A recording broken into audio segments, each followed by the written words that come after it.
This is the Grey Area Podcast, talking all things rap and hip-hop from the UK to across the pond. The facts are black and white, but our opinions are somewhere in the middle. We're about the music, not the gossip. Positive more than negative. Quality over quantity. Substance is worth more than clickbait. How we came to our top 10, we all came together and made our own top 10, and then there was an aggregate score for whoever voted whatever higher. So say you'll get a certain amount of points for if you voted them first, second or third. That made our top 10. Obviously there were some dubious picks in there, but we'll go through it because I'm not happy with one of the picks that it almost missed the top 10, but we'll go right through it, man, because I'm telling you, it's going to be an all-out war on this episode. Hang on, what missed that you're unhappy about? No, It's begun, man. Oh no, it's begun. It's begun already. Here we go. It's not that it was missed. It was that it almost missed, and I had to write. My bad. To get my boy in, Kalashnikov. My bad. Don't Well, they both made it. They both made it. So we've actually got 11. But oh well. I mean, that wasn't the plan, though, was it? Like, let's just be honest. Like, No. some things just ended up, clashing. We can't help these things. Yeah. To be fair, Yeah, there's a lot of decent albums anyway out there, and it was just everyone's choices, and it all came together. So we'll see what the list is. To be honest, looking at the list, it kind of worked out well, especially the top 5. I feel Worked out well for who? Mm-hmm. Not for me. well. Yeah, that is true. You bastard. That is true. Did not work out well for me at all. God. We'll get to that. Yeah, we have to. Because, Yeah, we'll get to it. Oh my god. We'll drop I've the got a honourable problem with mentions in. I got shafted, mate. You guys just. I've got a problem with your list, though. You got a problem with my list. Listen, first of all, yeah. You Wait, guys Sam, need to just share your list. Share Nah, your you list. guys Share need your to email list. Sean I have at a the bone Guardian. to pick. Just say it. Nah, you need to email Sean at the Guardian God. because obviously his list is the only list that mattered, apparently, according to Kieran. Wait. Theo's list was calm too. My list was about stuff that you could listen to in 10 years from now and you would still want to hear. So, yeah, my list was this is in order, or technically in order. I didn't really try to order it.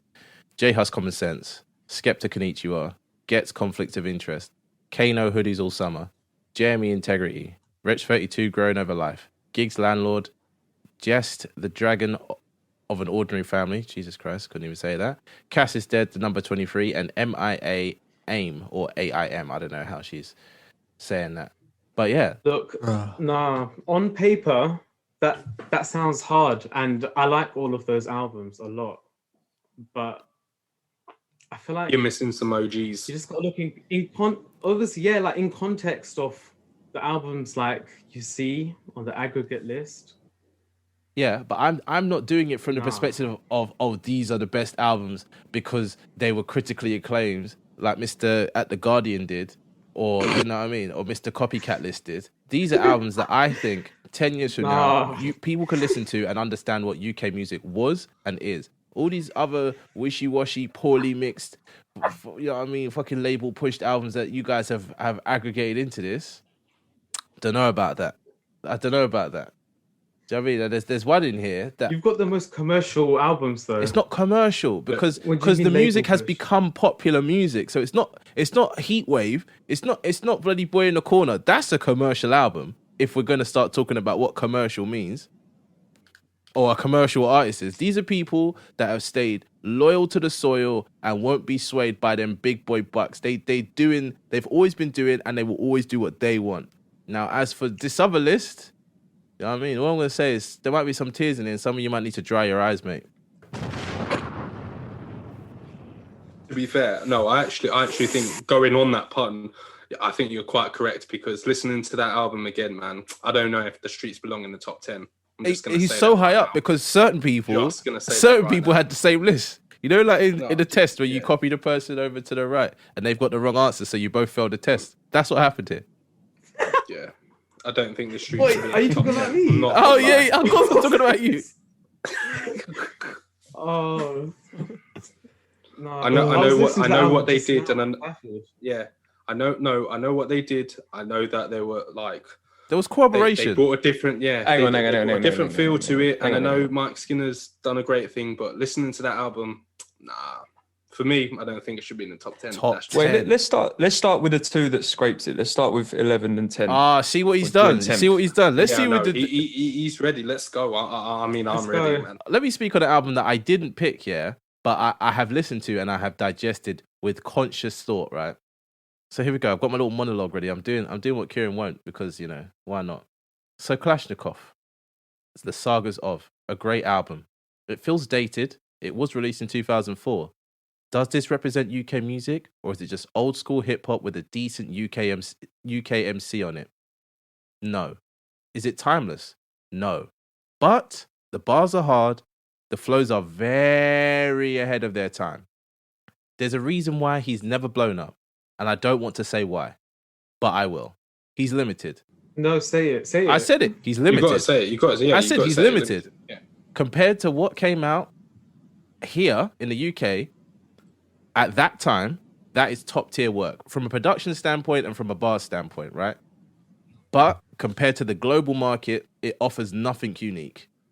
All that said, it may be the first UK rap album that has moments that are tied together through some skits that actually works. It's the best all-round album from the period where grime was big. But this is not UK music for me. And the best song on that thing is Paradise. It shows all his skills at their best. Actually, Yeah, Alicia, I have nothing to no, add no, to that was well said. That was well said, because don't get me wrong, I'm not going to sit here and say, oh yeah, it's absolutely perfect, because I've got the cons of the album, and to be honest with you, Sam's kind of outlined it, and I know why it's not blown up myself, because with all that skill and quality, he is a bit limited to actually hit the market in a way where other artists have been able to take that graft and actually blow up so people know about him. Because if you ask people who Kalashnikov is, they might not know who he is. So I'm well Leo, aware. you said in the chat Yeah. that your boy Kalashnikov still sounds relevant. That album. What did you mean by still sounds relevant? Quotes. Why is that funny? Man came with quotes of what Theo said. Still sounds because if you listen to some of the bars, some of those bars still carry over today, so you can take some of that today and the message still is coming across. I don't know. He did say Nang one time, and that took me out of the album. He said Nang, and I was like, oh my God, I'm back in 2005. So you're referring to the bars. You're referring to the content. I'm referring to the content, because I can understand why someone won't like it. To be honest with you, with Kalashnikov and with that album, what I'm looking for, why I think it belongs in the top 10, is his lyrical ability. Like lyrically, from top to bottom is unbelievable, and the level that he's at is ridiculous compared to other artists. I'm not going to say there's better albums. Do not get me wrong. I'm not going to say that there's not other better albums. Like, I could name a bunch of albums that are better than that, but I believe he should be in the top 10 because what he lyrically could do on a piece of work. There was even a line where he said like he's Picasso when he's putting pen to paper, and he literally is with some of his lyricism.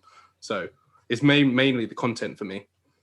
I just believed he deserved a mention because he did help. So you some put of the him people number who one. have done. Well, I had to. We had to Makes weight sense. our list according to what had you to. guys have done. This top 10 is basically but- not mine and yeah. Theo's choice. It's just you and Kieran's choice. Exactly. It's do you know what it is, right? Do you know what it is? Yeah, I'm gonna speak the truth. Yeah, I'm gonna speak the truth. I'm not mad at what's made the top 5, to be honest. But past the top 5, I am not responsible for what's going on there, boy. So I'm not responsible. I don't like any of these albums too tough. I don't think they belong in the top 10. Some of the songs that just missed out, some of the albums that Sam, I need to interrupt you though, because Go the on. top 5 you voted for a lot of the stuff. I said still. the top 5 I'm not mad about, but past that, that doesn't past represent that. me. Oh. That doesn't represent me, man. Like when I say it doesn't represent me, it just doesn't feel like they belong there. Fair enough, I can see that. Before we move on to the other joint 10th pick, I just want to say with Kalashnikov, I like that album, and I think he was a very skilled rapper. I can't speak for his overall career because that's kind of like the only stuff I know. But my big thing with it was that, you know, other than It's Murder's a timeless record. It made waves over in America, you know, fair enough. And there are other, like I said, I like the songs on there. I think he's a very talented rapper. The content's on point. It's relevant today. But I was listening to a lot of these beats thinking this is 90s boom bap, primo.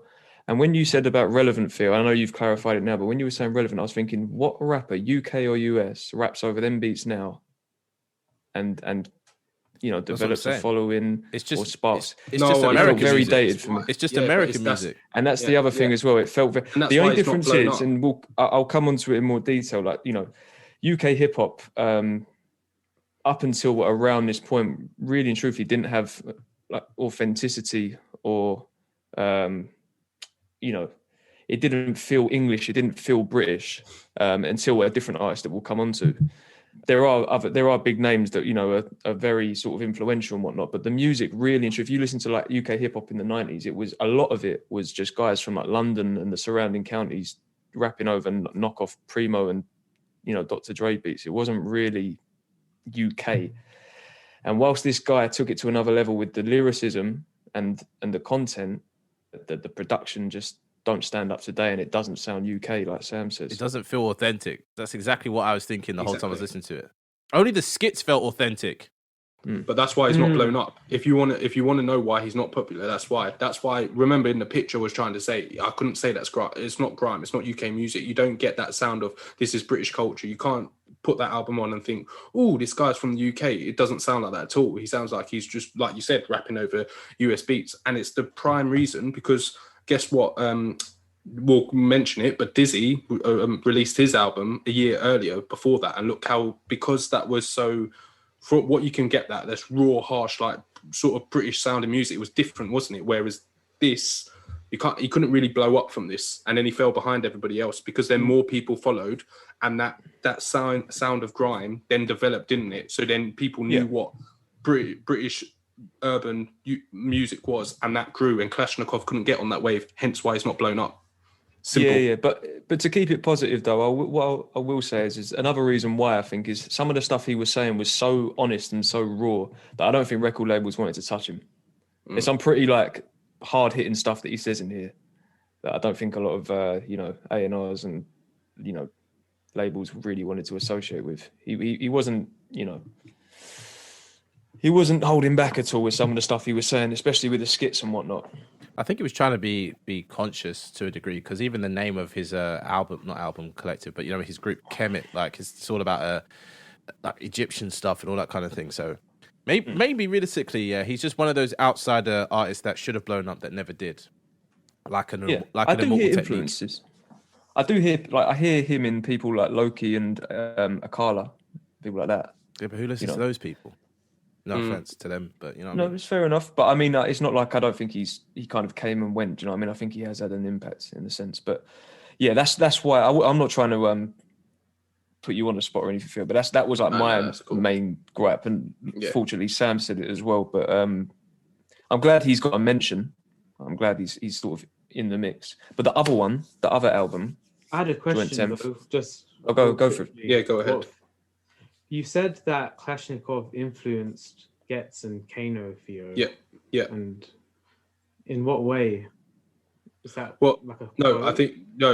It's not. It's not like a quote. It's like the lyrical content. It's what I hear, and you know how they both got sort of Jamaican. All three of them have got sort of Jamaican roots and putting that sort of culture into their music. That's what I meant, influence-wise. Can't say he completely influenced them, but you know how like Getz and Kano touch upon that Jamaican culture in their music. I can hear that influence from where Kalashnikov did it, from where Roots from Nava have got it from, and that's what I meant. If you understand that, Yeah. So is this your interpretation? It's not like on record. No, it's not on the record. Oh, okay. I just interpret it like that myself. Yeah. Because my thing, I always found like grime derives more from obviously garage, but jungle, you know, sound clash culture and whatnot. That's where I thought the kind of patois and. But this isn't a Caribbean. grime list. I want to put that out there. This is a UK hip hop list. Yeah, it's not. Yeah. No, but we're talking. But Kieran asked about Kano and Getz though. That's what I mean. That's what I meant. But yeah. Fair enough. So the other one, J Hus Common Sense. Listen, yeah. My question, go just on. quickly, very quickly. Do we not think that Big Conspiracy is the better album? No. Oh, I think Big Conspiracy is better. Exactly, yeah. Album. No, I no. do. Why is common I sense- do Well, why personally. didn't you guys vote for it then? You guys are chatting out your butt cheeks. No, I did, because- Sam. I I know did. you did. I did. I know you Yeah. did, but these two didn't because they've got the same list. My point is, yeah, Big Conspiracy is a great Nah. album, right? But Common Sense is a better album, and I'll tell you why. Because it represents a different side of UK music that other people cannot and will not represent. He brought a whole new thing to the game that's now proliferating through the scene. Like, even down to the... Well, okay, it's not the way he sounds, like people copying his voice type thing. But you know what I mean? It was a new voice on a new sound. It was like Rick Ross level rap in the UK that we'd never had before. People had tried, but this was like that high, magnificent levels of rap, yeah? And the thing is with Common Sense, for me personally, I feel like it had a bigger impact, obviously because the world was open, but at the same time, Common Sense is just, for me, we're talking about albums here, not albums with better songs on it. For a whole body of work, if you were to rank them, you know, oh, this is an 8, this is a 7, this is a 10, whatever, the overall aggregate score of Common Sense is higher than Big Conspiracy. Big Conspiracy, if anything, is an attempt at like, oh, okay, I've got this big feature, that big feature. Well, not this big feature. You know, he had the Burner Boys, he had the Coffees, whereas Common Sense didn't have any of that. It was just raw. It was just how it was, and how it was is how you got it. So yeah, that's why I had to rate it how I did, so that I made sure it got somewhere on the list, but it nearly missed out. It's fair points. I mean, I like Common Sense a lot as well. It's very much, it feels like a party summer album to me. I don't mean that in a negative way. It's just got that vibe to it. And I definitely get what you mean. It's, you know, as an entry to the game and the influence it's had on the rest of the scene, undeniable. I just always found, well, not always, I find Big Conspiracy more concise. I feel like he's saying a bit more. I feel like it's a bit more introspective. It's just a bit more interesting to me as a body of work. But each I to used their to own. think, But he though, didn't vote that for it. That's the problem. With Big Yeah, it's not top 10. Conspiracy, It's not like- top 10 to me. But Oh, well, Okay. well, you need to get onto what's number 9 there, because for this to come in at number 9 Yeah. in a UK rap list, yeah, I don't know what's going on there. You two need to explain yourselves. What I was going to is say, this? I used to think that Big Conspiracy was better produced, but listening to Common Sense today, I heard tracks like Leave Me, and the beat is incredible on that. I forgot the name of this other track. There's like a garage track, Plotting, banger. Oh, Plottings, yeah. Yeah, that's- plotting as well. Plotting's hard. mad. But yeah, no, Common That's Sense more is a quality relevant album. now. This is what I'm saying. He touched on UK garage vibes in there. Realistically, he brought the Afro swing type Early. thing. Exactly. That's why I feel like Common Sense is a better album. But listen, let's get on to original Pirate Material by the Streets. What the fuck is this, you two? Explain yourselves. who else had him in? I had him in as well. Or them in? Yeah. Kieran, do you want to Um, go first? Or? No, don't do that. You go first. You explain yourself over there, Sean. I mean, I can explain it. But wait, hang on. Has Kieran have you now decided that it's like not? Don't top do 10 that. worthy, or- Don't do that. Don't do that. Don't do that. No, Do your Kieran? Don't even answer him. Just do your thing, Sean, and then let Kieran come with what he's saying. Okay, fair enough. So original Pirate Material. Okay, so we're gonna come on to we're gonna come on to Roots Maneuver. Bit of a spoiler, and that's someone that I think is one of the earliest examples of someone that was unapologetically London, but Mike Skinner and the Streets was unapologetically English. I don't think there was anyone at that time making any kind of hip hop like as in releasing a body of work out there to the wider population that was that English, that was that UK. I don't see it. And I think I tried to put myself in the perspective of someone from outside of London as well, hearing a Brummie accent, especially being someone from Birmingham, listening to that, rather than hearing either a London accent or what people were doing on garage tracks and jungle tracks, or just the fake American accents that people were doing. To hear him and the way he was rapping with that accent was a big deal, I felt. Big deal. Kieran, have you got anything to add, or do you want me to keep going? No, I think adding to that, like, it's not just how different and unique he was, but like the echelon he was hitting as well. Like, he came out straight away upper echelon with orchestration on his album. But doesn't this tell you that he And- had some kind of label back in, that he had Yeah. some kind of budget behind him that a lot of these other people? Why did does not that have in the affect the pick though? because Why is that affecting because your it's pick? not UK rap music. It's just a guy. This is basically Ed Sheeran before Ed Sheeran existed. That's what you guys have pushed up into this list. Ed Sheeran doesn't do spoken word rap like this, though. He will. Trust me, it's Damn, coming. that's wild, man. It's coming. I'm baffled. Like, Oh my god, have you listened to Stay Positive recently? No. classic. Why would I listen to that? Classic. I mean, production-wise, these are stripped-down garage beats with, like Kieran says, things like orchestras, things like ska-esque horns, and things like that. This was like I'm kind of done with the way garage is going. I'm gonna do this, but I love hip hop too, so I'm gonna merge this in there as well. There was nothing like it at all, and his rapping style as well is another thing where he was so laid back, so nonchalant, to the point where it was almost spoken word, but it still sounded great. He still found pockets. He still had very slick lyricism in there. This is one of, if not the most unique albums, and definitely rappers on this list. I'll give you without that. a shadow of a doubt. 100. Yeah, I'll give you that as well. That's what I Not the was about most to agree with you. unique, but Good point. he's different.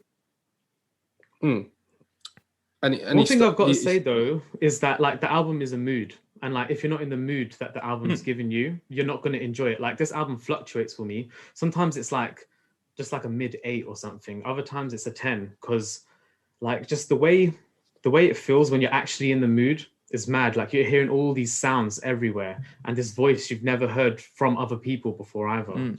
Yeah. And in terms of the content as well, it was like this mix of humor with honesty and just like not being afraid to kind of just, put yourself down and be like, yeah, I'm a little bit of a waste, a little bit of a loser, but I've got something to say.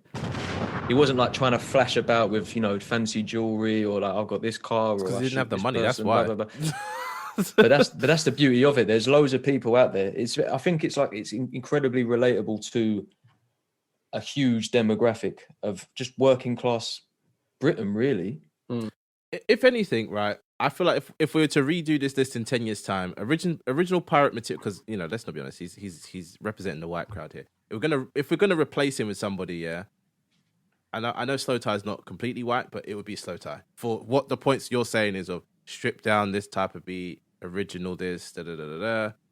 But I've got to say, like, Slow Tie doesn't convey like this picture in such a cinematic way that Not yet, the Streets does. But that's what I'm saying. Not yet. But Not he yet, might get anyway. there. He might get there. But all right, I've kind of exaggerated like my take on original pirate material, just because I just don't feel like it's with the top 10 list. It's got to be like timeless, and it's like you said, Kieran. You have to be in the mood for this album, and I haven't been in the mood for this album in my adult life. And as a kid, it just sounded good. Yeah. And that's the problem. I think that's the thing I found, because when I was a kid, I really enjoyed this album as well. But going into it when prepping, I don't know, I just wasn't feeling it. Not that I could tell it was great. Don't get me wrong. I'm not gonna like sit here and like slate it, because I could tell, like, you can hear everything that's going on and what he's doing. It's a good album. I just probably wasn't in the mood for it and don't appreciate it. And like you said, Kieran, you've made a strong point there. Maybe when I am in the mood, I'll appreciate it much differently to how I did leading up to this. Theo, this is the thing. Like the next pick we did above this actually is the exact reason why I put it low and like why I'm off it right now, like totally, because it's like it just grates me. The next album, honestly. But you voted for Wait, it. one more thing. You both- I voted for it, but I wouldn't now. I listened to it this morning and it gave me a migraine. Hang on, one more thing before we move on to that album is that with Mike Skinner, like, this wasn't just some white guy that came in, did a bit of rap and then left, or like, just did this whole sort of culture vulture thing. This is someone that was and is embedded in the culture. Wait, why is that music playing? Why is it? This is someone that worked with Kano, took Gets on tour, worked with Gigs.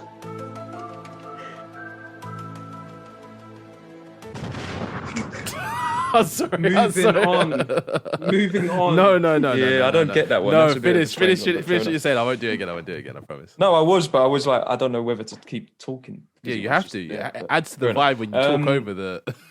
No, but I was done, so I was like, I don't know what to say now. But Email That's Sean it. at theguardian.com for all your Almost. album reviews and pushes. Them ones.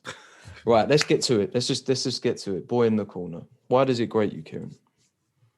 The sounds are horrible. Like they're not appealing. Like it's mixed disgustingly. Yep. So it's like if this beat was mixed It's so good, true. it would actually bang. There's this one that I'm just like, no, like I think it's actually stopped that because it's like I want to love that song and it's actually one of my favorites on that whole album. But it's like the mix is so grating that I don't want to play it anymore. Bearing in mind that grime is meant to like kind of be like ripping your head off or whatever, but it's like from an audio standpoint, it's got to be listenable. And this is what I've said, and I will continue to say till whenever.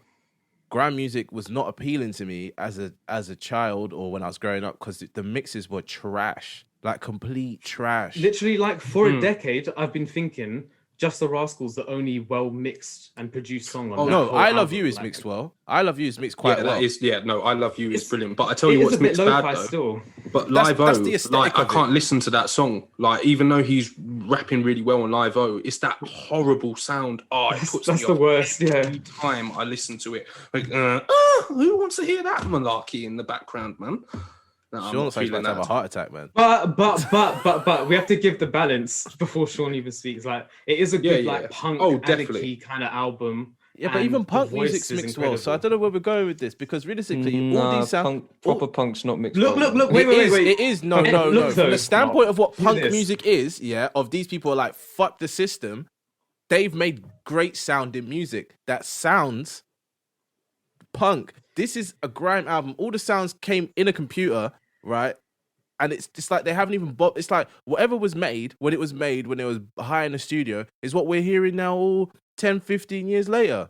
And it's not really making much sense to me. But the thing is as well, hold on. Like the mix is one of the reasons why it's not great right now. But it's like I listen to Enter the Wu-Tang and love it because it's actually better music. The mix is actually worse than Boy in the Corner, I think. But But they were making The that music way is back so when good. before they yeah, had all the, exactly. and the thing is they were very limited with what they could do, right? So realistically, half of them beats came out of a whatever, a fucking MPC.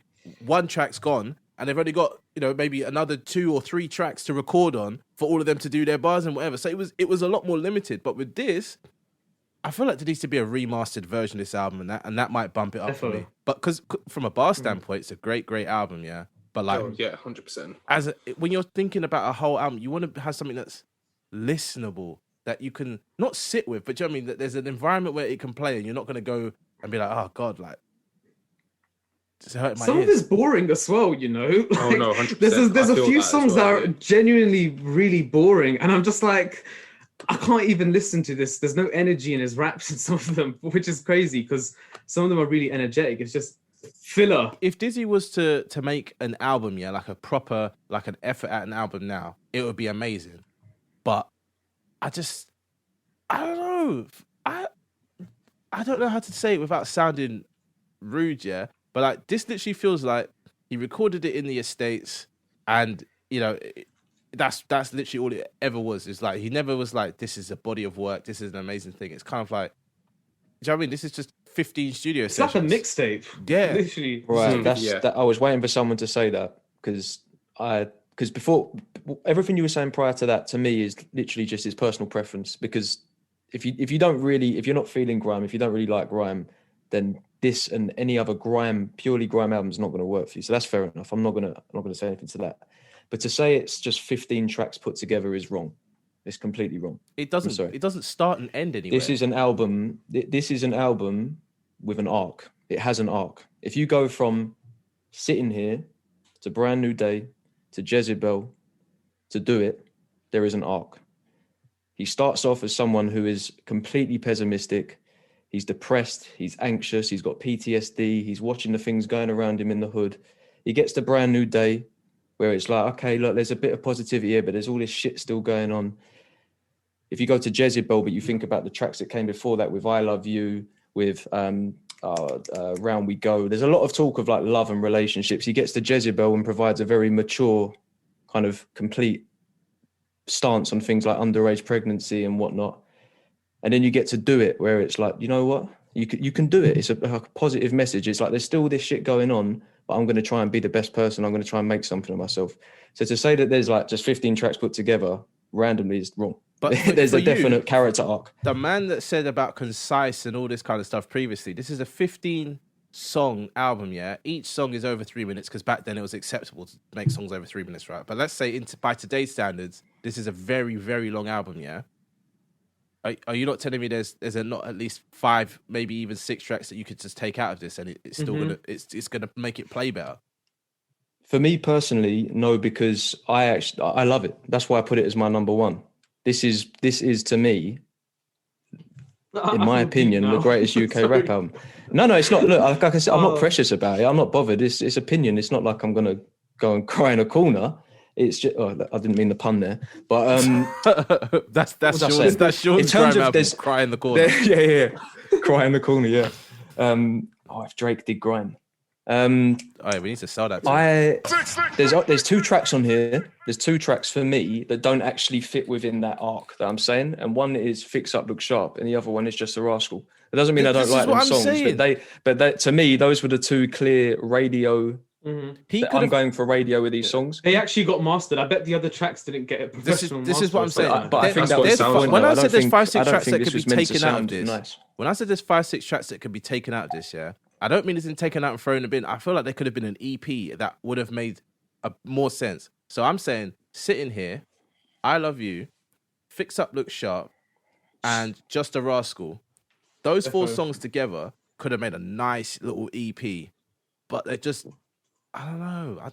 Maybe it's me. I'm coming from a critical standpoint of, at this time in 2003, I was banging out Jay-Z, I was banging out whatever I was banging out as a kid, like, you know, Outkast and that. And comparatively, when I was thinking like, oh, right, this is what my country makes, I was like, this is crap. Like, not like crap. It wasn't on the level. Yeah, not crap as in this isn't good music, but it's crap as in like, if you'd have just gone and got these mixed professionally or something, because there's an example of a good mixed album that came out around the same time is fucking Theo's guy, Kalashnikov. That album's mixed all right. Do you know what I mean? You think? I think so. The beats are, at least. The lyrics is a different thing, but the beats are mixed well, considering what the vibe he's going for. Because think about the grime music we have now, right? Get, Kano, whoever else you want to talk about, Skepta. It's mixed well and it lands well. But the mix is part of rating an album, surely. But we're talking about guys. You're talking about Gets and Kano. You're talking about guys that are like mid to late 30s. So is he now? In the genre. No, hang on. But he wasn't then. He was 17 years old when he made this. Grime was a very, very new thing to the wider public. This album's not supposed to sound good. This is supposed to make your head hurt. This is supposed to make you want to trash your room up. Like, I can't believe Stop That is not getting love. Stop That is one of the quintessential grime bangers. I'm sorry. Is it really, or is it the beat? Because I feel like back in the day, you would hear the beats more than you'd hear the original song. Do you know what I mean? Like, there's some beats that I don't even know what the original song was. No, I think his lyricism in that and throughout is what is a real draw to this album. That sort of mix between sarcastic and harsh, the sort of tongue in cheek. He's like introspective and conscious, but not in a pretentious way. He's, again, like we said about Slow Tie, that fly on the wall thing. There's so many quotables, so many throughout. That no one's saying it's a bad album though. Like, I'm saying it's I know. 8 out of 10 or something. I'm coming from an objective standpoint, yeah. If I had to rank this out of 10 back then, I wouldn't know what to rank it because I would be ranking it against, you know, because there wasn't much UK music out at the time. But if I had to rank it now, once again, from an objective standpoint, it's going to be like a 6 or a 7. But it's not going to be a 6 or a 7 because I don't like it. It's just because it's not holding up the same way. It's not dated, but it's of a time, if that makes sense. There was something I wanted to go back to, though, because you said about like the rap music that was out at that time and how it wasn't really on a par with it. And I'm going to kind of relate it back to Kalashnikov, but I don't want to seem like I'm bashing him because I actually like him and I like that album. But something else for me with Kalashnikov that doesn't have, that Dizzy had at the time, was when it just came to vocals and delivery. I don't think I'm going to say this. I don't think there was anyone, UK or US, at that time, 2003, with that same level of energy and originality in the way they were rapping.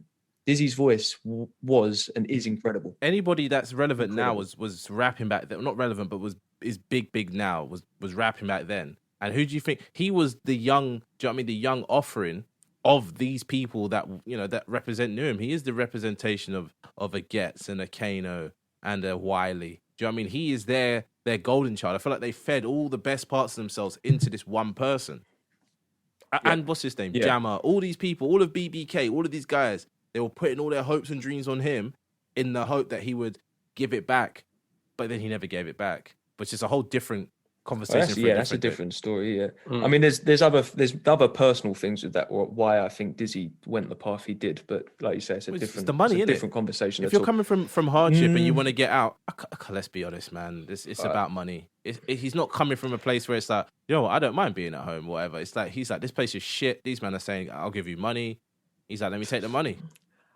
I don't want to go too much into it because we weren't there and no one knows the real story. But I think a big part of it is also what happened to him out in Ayia Napa.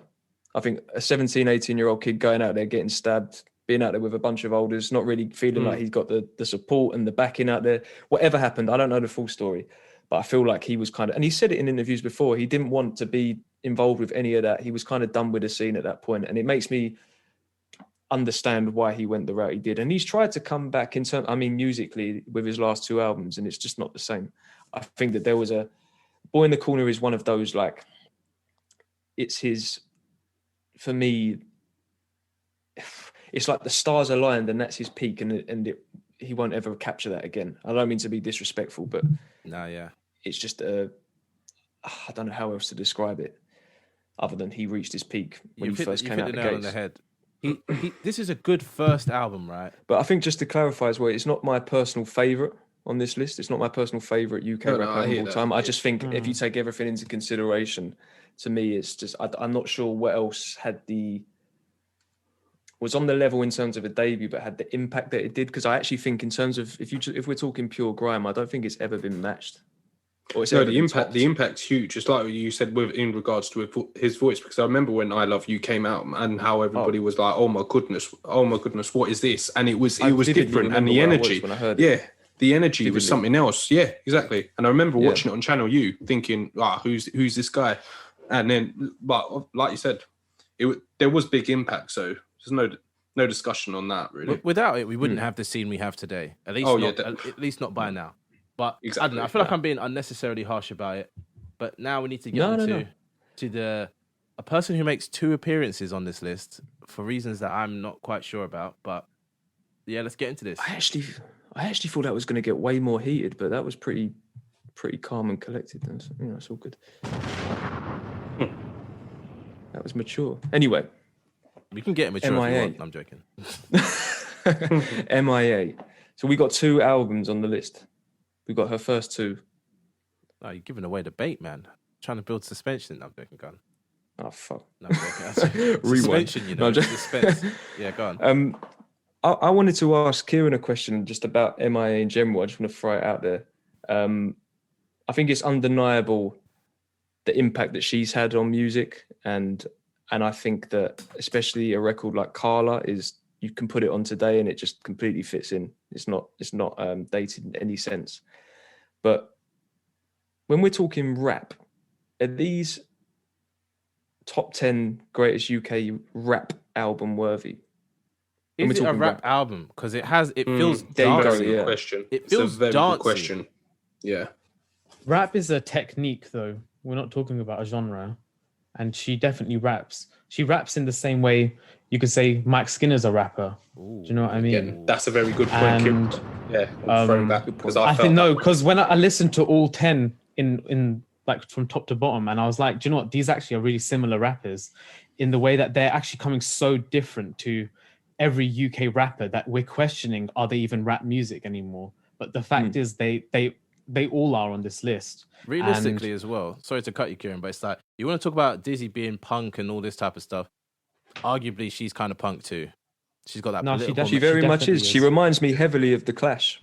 Heavily of The Clash, big time. Mm-hmm. Because The Clash, I mean, not in when The Clash first came out, they were very much punk, but they got criticised because they went beyond the genre. They made albums like London's Calling, and they made songs, like Rock the Casbah, things like that, which were not punk at all. They went beyond, but they served better for it. But they still maintained quite poignant content as well. And I think whilst MIA doesn't sound stereotypically punk in terms of the music and the aesthetics, what she's saying, like the content, is, literally like that's if any album, if we're talking like, what is she a good rapper on? It is Arula, which is the pick we're talking about right now. And it's because like, her style is like this playground singing rap style. And that's why it blew in America, because it was like, wow, we can sample her voice. Even to this day with the Nerd album, they sampled her again. And the other thing is the messages, like Sean was saying, that she says, like, you could listen to Arula many times and still not get every reference she's making, especially the final track, MIA, where she's talking about all this political stuff, like, are you a follower or whatever, stuff like that. It's mad.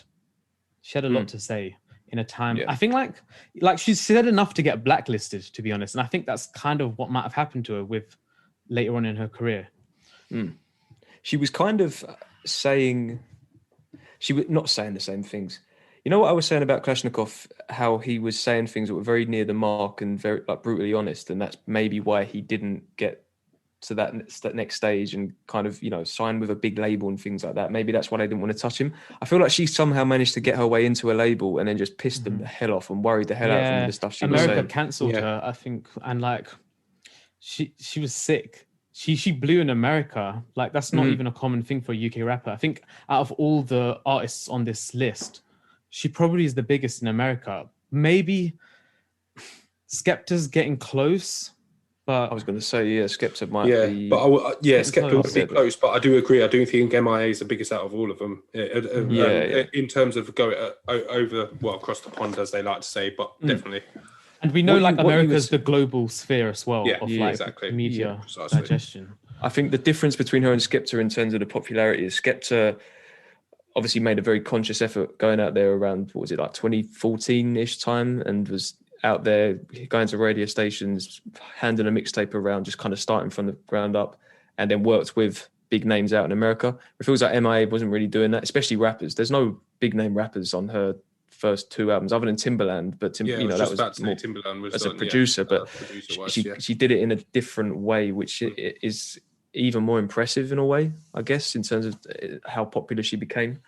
But Sam is right though. It is like this is dance music. The whole album is dance from the get go. Like it starts with a skit, and you're like, okay, it's produced, you can just move to this. It's produced by Diplo, so it's like, okay, maybe Diplo isn't a hip hop producer, but at the same time, he's a very good producer. So do you know what I mean? If this album was produced by somebody else, maybe they would have made more hip hoppy beats.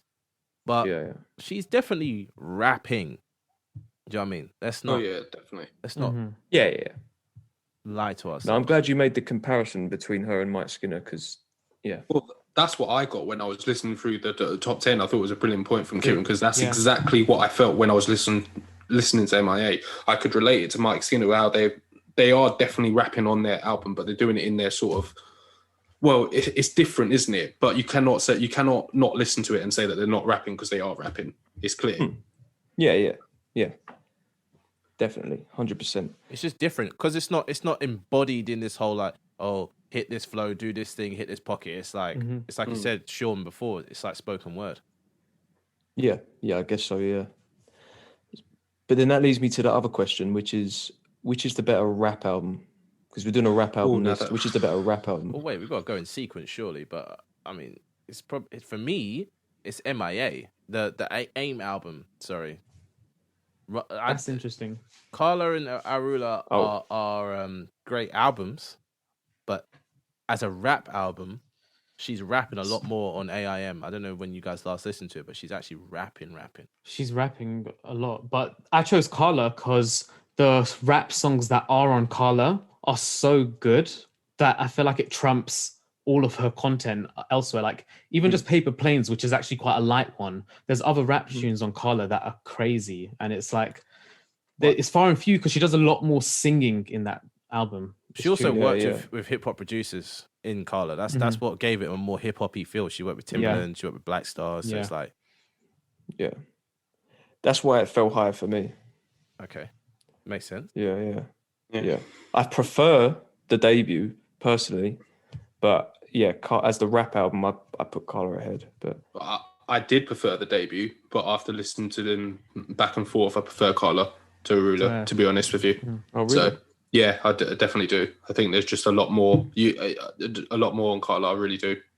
it just gives me a nice vibe, and I just think she's doing.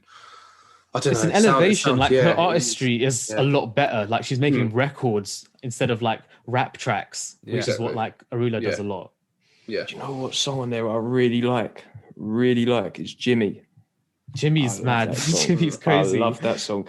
I'm trying to like work it into a playlist. So next time, when we can actually have barbecues and parties and whatnot, just to slip that in and see how people. See, the react thing to is, it. like her rap is so pop as well, and like Jimmy's a good example of that. She's rapping on it, but it's such a poppy way that it's like, what's going on? yeah.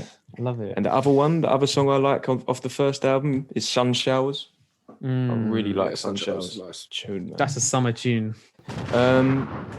Roots Maneuver. So just before I say what I think, had any of you been listening to Roots Maneuver before we did this? Oh yeah, I knew, yeah. A little bit, That's what yeah. I You've remember. heard, I voted "Run Come Save Me" instead of the first album, so I was listening to them beforehand. But Before we shared our lists, I had Run Come Save Me because that's the album that I've had the longest. That's the first one. That was my introduction to him ages ago, and I've been listening to. And I'd heard this one a while back, but obviously it wasn't the right time. And I listened to it again in preparation, and I was like, "Oh shit!" Because for me, I had to remind myself that it was 1999 when it came out. That is a long time. And if you think about, it's a long time ago, and people often say that, like, kind of like Dizzy's the starting point, or if they know about, original Pirate Material, they'll say that. But if you think about what UK hip hop was like prior to this, now I know there's people like, was it Rodney P, Smiley Culture? You might have someone like General Levy from the Jungle World. Who did Return of the Mac? Whoever that guy is. Was he British? Yeah. Mark Morrison. Yeah, he's British. I swear to you. yeah, Mark wow, Morrison's okay. British. Yeah, I he's swear to British. you. I was no, thinking he more is, someone he is. like I was thinking of what's his name from Massive Attack. Oh, Tricky. yeah. People Okay. like that. So you had rappers that were very influential and whatnot, and you would consider UK. But I feel like with Roots Maneuver, and I said it before, he was just unapologetically London. He was not afraid to rap in his South London accent with the kind of patois. And I think he's Jamaican. I think he's got Jamaican Yeah, he heritage. is. He's got a Jamaican background. Yeah. Intertwining that in. And again, like I said, we've heard it before. We had some people that would kind of dabble in it and whatnot, but I don't think to this extent, a full album, body of work, hip hop as well. We're not talking about jungle. We're not talking about garage, anything like that. A hip hop record where the guy was completely authentic was just a big, big deal. And I don't know whether he is a direct influence on the people I'm about to say, name, but I feel like that album, directly or indirectly, broke down a door for the likes of a Kalashnikov, a Ghost Poet, a Little Sims, a Lil Kana, people like that. Even J Whether or Hus. not he, J Hus with the rap you voice. could say that, yeah, It's so You similar. could say that. But I mean, and then if you think about what he went on to do with Run Come Save Me, and like the track Witness and how big that still is, you still hear that on flipping adverts and whatnot. The fact that he apparently had an influence on dubstep with his music too. I just felt like this album had to be in there. That's why I had it so high. It's just a great. Oh, album, it definitely had to. It definitely had to be in there. It's the influences, Great like you said, and it's a fantastic album when you listen to it. And it's like the people you mentioned, the influences are there. It basically showed anyone that you can mix because there's a lot of people, there's a lot of diversity in this country. You can mix your backgrounds into this music and make it your own and make it authentic for yourself. Yeah. And that's exactly what he did. He knocked down that barrier. That's why when Kieran mentioned J Hus, I think that's a brilliant mention, because J Hus has knocked down at the door further, because he's got that influences from Roots Maneuver and brought that African swing in, because like Sam said before, no one was doing that before when he came with not to that extent, no. Not to that not extent. to that And then he comes with that, and now all you hear is that Afro swing that is coming through, and it keeps knocking down barriers, and it all starts from that album, I believe. Although, sorry, not to go off on too much of a tangent, but someone who was proudly African or proudly Nigerian was Skepta from early. He was very much, he would say it. True. Do you know what I mean? Yeah, But the difference with J Hus was the sound. It was like, Yes, it was exactly. the accent, it was the language, it was everything. It's the feel, and it's now the vibe that you get. You get the yeah. African vibe. Like Skepta is proudly Nigerian, and he always says it. But do you truly get that? I don't know. That you don't get that Grime. sort of. But yeah, exactly. Yeah. You don't get that feel. Like half Nigerian myself, and knowing that sort of feel, like Jay Huss, like you just hear it. You hear that African influence in his music. And I'm talking early Skepta, by the way, not No. I know what you mean. now, but Yeah. But if you, I do want to. Oh, sorry, go on. No, go ahead, Kieran. No, go on. Oh no, I was Otherwise, going to give the counterpoint because I feel like we need to just get the balance in now. Like, Yeah. I feel like although it is ahead of its time, like sound wise, it's all soundscapey and it's a vibe. I do think like there's some filler tracks on it, and also the songs go on too long as well. Like some songs are 5 minutes, and I'm like, I would have liked if this was just 3 or even shorter sometimes as well. For something is so long, there's bound to be like fillers and like some tracks I'm just having to press next because I'm like, I've been sat here a bit too long now. Back in this day, you're paying all £10-15 for a physical disc. You want to feel like you've got your money's worth. So I feel like back in the day, if an album was less than an hour, people were like feeling like they got shortchanged. And as an artist, you felt like you had to deliver one, a lot of tracks and two long tracks. Do you know what I mean? So it's a product of the time. It's the marketing necessity of it, right? Mm-hmm. I know what you mean, though, Kieran, because there's a track on there that I like, but it does go on a bit, and it's Cornmeal Dumpling.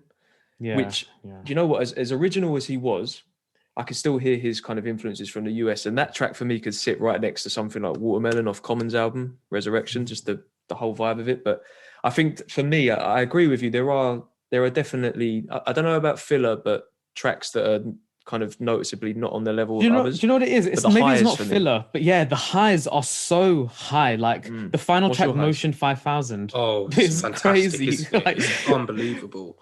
That sounds like a Streets tune as well, actually, the production. I know what you mean, Kieran, because the highs are ridiculously high, because it just leaves you like, oh my God, this is just fantastic. And then some tracks you just feel like you're going on the wave because it's not on that same level. He raps like as good as KRS-One in so many moments. I'm like, this is unreal. You said that. It's really so interesting UK, right? It's so UK what he's doing. No, I'm glad you said that, because the track for me in particular that made me make this comparison was Jungle Things proper, where for me I just was like, this is like Chuck D. This is the UK Chuck D, but not in like a you're biting Chuck D way. It was like, this is the equivalent. The things he's saying, the kind of power in his voice. I was like, this is Public Enemy-esque, but it's not, because he's rapping over these really kind of minimal bass heavy beats. But for me, the two tracks that really stand out is, have any of you deeped Inner?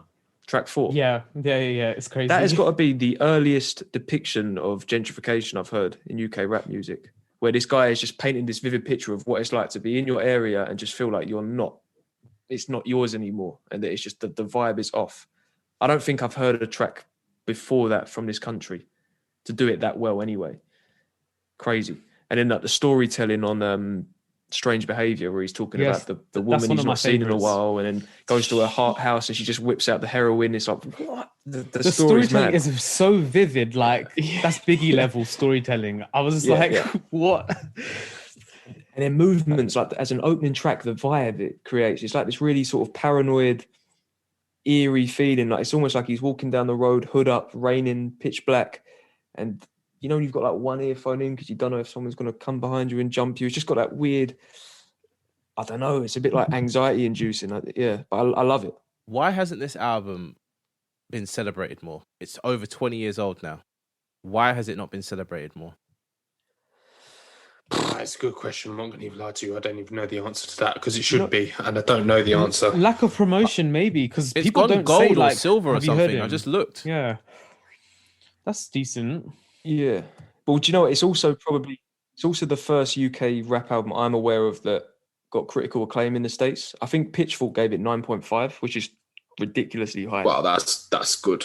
And they trashed Run Come Save Me as well. Whoever wrote that trashed it, gave it like a 4 point something. I've read that review. It's horrible. Why do they trash it? That's ridiculous, man. But Theo, there's that, that kind of, and it still happens today, because I heard someone on a podcast over in America talking about drill, and there's this like, they look at us as if we're all speaking in the Queen's English, sipping our tea. Yeah, well, guns are illegal, so we don't have guns and all this shit. And there was like this air of like, you're copying us, like you don't do it as good as us. And that review of the second album was like that. Kieran, how disrespectful is it? It's like he's not even talking about the music. It's crazy. Like the review is like a trolling letter they're writing that KRS-One writes to Roots Maneuver saying, "This album is trash. You're copying me on every track." So it's mad. Yeah. It's crazy. It's almost as if they it's- believe there's yeah. not room for two things to coexist. Do you know what I mean? It's either Yeah. one or the other. And it's like, Yeah. the problem is with UK music is it will, well, until we make it a priority, because it's never, I don't think it matters if we blow in the US or not. But until we make UK, we are now, we're making UK music a priority now. But until we make it a priority, it will always be in the shadow of US music. Because it's not like US music is like so much better now. The beats are the same quality, the rappers are the same quality. It's just a matter of choice now. You could easily throw a party now with all UK music for the whole 5, 6, 7 hours you have that party. And it's all going to be bangers. There'll be no low points. But people are just so ready to have the American music. And the other way round, it's not happening. They're not in there like, yo, play fucking J Hus. They don't want to hear that. Yeah. But outside of the US, people listen to a lot more UK music. In France, they do. This is turning into a really interesting conversation, because now you've got me like rattling my brains as to why this didn't do as well as it did. I'm wondering if it is literally just the fact that there was nothing, like I say, this authentically British or London, and people just weren't ready for it at the time. I'm not asking why it didn't do well. I said, why is it not more celebrated? Is it Oh, because right, people now you don't mean. know about it? Do you know what I mean? Because it's coming out at the same time as all these other big US rappers were dropping their debuts and whatever. But like, this did well for a UK rap album in a time where there was, in my knowledge, no UK rap. Do you know what I'm thinking? It's one of the only things that at that time. So you are right. I don't know why it's not being celebrated more. I really don't. It should be. I'm wondering if it got lost in the whole. Like, let's face it, Grime. When Grime first came on the scene, it exploded on. Like it kind of took over in a sense and became the forefront of not even just rap music in this country, but was just had a huge impact on culture in general. And there became a fixation with Grime being dead. You know how when all the big names in Grime went off and made the pop records and all that, and there was this period of time where Grime was dead, quote unquote. Grime was like, people fixated on it. It was like the only kind of form of UK rap that was in that sort of popular mainstream realm. And I just wonder whether some of these important UK hip hop records got swept under the rug a bit because people were so fixated with Grime or Grime's journey and whatnot. I don't know. I'm not sure. Don't know if that's the right. Is it an aspect of it being boom bap as well? Because I feel like UK boom bap music isn't celebrated really at all. It definitely wasn't before it, like I say, because people were just putting on silly American accents, or the production was just so much trying to emulate, whether it be Primo or Dr. Dre or Q-Tip, whatever. It was just so not UK. But this one with the dub elements, it was. Do you know what I mean? Like, don't get me wrong. Like I listen to a track like Clockwork and I can hear Mos Def rapping on that easy. Mos Def would kill that beat, but it didn't feel like it was trying to be Mos Def. It didn't feel like it was trying to be American. Do you know what I mean? But I feel like as well with this album, all the beats were made for him. Do you know what I mean? So it's not like he was going and finding a beat like you can online and being like, I want to sound like this guy, that guy. Especially back in 1999, he was in a very insular place where he might have been listening to whoever he was listening to growing up and whatever. And this is the album he wanted to make. Do you know what I mean? So this is the type of beats he requested or make, because it says on here that he produced some of them, which I didn't really know. But yeah, I feel like it's not a copycat thing. Where what's his name? Kalashnikov is a copycat album of the US scene. This isn't, to me. Oof, copycat, It's a similar thing with, I was going to say, Jest as well. Like he does what Kalashnikov does. Definitely. But he is sick as well. Like that's really high quality boom bap UK rap. But that came out in 2010. And the thing is, in a time when there was room for you to make your own type of music. Or 2011 or something like that. Yeah, Jest. Yeah, it did. It was 2010 or 2011, something like that. Jest came out, with those. There was room for him to make his own sound. It's just like, I feel like he took the easy route and was like, boom bap is where it's at. And just to kind of clarify, I don't think there was anything wrong with like a Kalashnikov or a Jest doing it that way. You can make whatever music you want. I just think it's hard to, like when you hear a really good UK, I don't know, maybe it's just me. When I hear a really good UK rap album, I almost feel proud. It's like, you do, because it's the city. Ignore me. It's the country that we live in, and you know, and you can refer it to the country that we live in. When you listen to like you said, Kalashnikov, it doesn't sound like it's from this country. Like it sounds like he's wanting to rap over something that's over the US, and you don't have that. What's the right word? You don't have that sort of, I don't know, connection to it. You want to be connected because this is the country we live in. We want our like UK artists to do well, don't we? So yeah, and I think that is built upon the way we're received by the US and the way we're spoken about, because it's the rap hip hop started in the States, so they definitely have this kind of claim over it. I mean, it was bad enough over there. New York used to like turn their nose up at LA, at the South, at the Midwest. So it's only natural that it became US kind of looks down on. That's the nature. That's the nature of rap, innit? It's like I'm the best. So yeah. You can't deny it for what it is. No, I think they're starting to realize now, though, gradually. I think we've had our scene is more. It feels like it's a bit more varied than the US, and I think even like there's been a couple of years where I feel like we had stronger years in terms of the bodies of work we put out as well. So I kind of agree with that, but I feel like as well the thing is now it's as much as some people don't want to admit it, it's like the UK is actually influencing the US now. Like it's turned on its head. 100% it's turned on its head, because look at a Pop Smoke, and realistically, drill happened in the US first, but it took off over here, and he was influenced by us and by French people as well at the same time. So it's like US people have their own issues to sort out. They need to get all these little people out of the fucking way. Oh, preach. Be done with that era, yeah. Okay, well, should we move on to the next one? Yeah, konnichiwa.